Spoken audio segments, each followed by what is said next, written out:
In this video, I'll be showing you how to reset home screen layout on Samsung phone, and it's a complete tutorial. Resetting your home screen is the best way to clear out a messy layout or fix ghost app icons without performing a full factory reset. So what you want to do is this is going to reset your wallpaper, remove all custom widgets, and return all apps to icons to their original pre-installed positions. So what you want to do is go ahead and open up your settings application. Mine's right there. And then go over and tap on apps, which is going to be towards the bottom.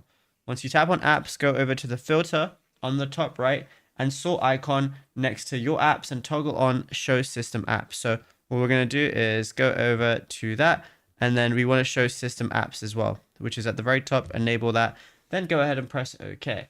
Now search or scroll down to find One UI Home. So I'm just going to scroll through. Obviously there's a bunch of different applications, but you can just type it in as well if you want to. So then just go over to O and then look for that, literally that one specific one. It's called One UI Home.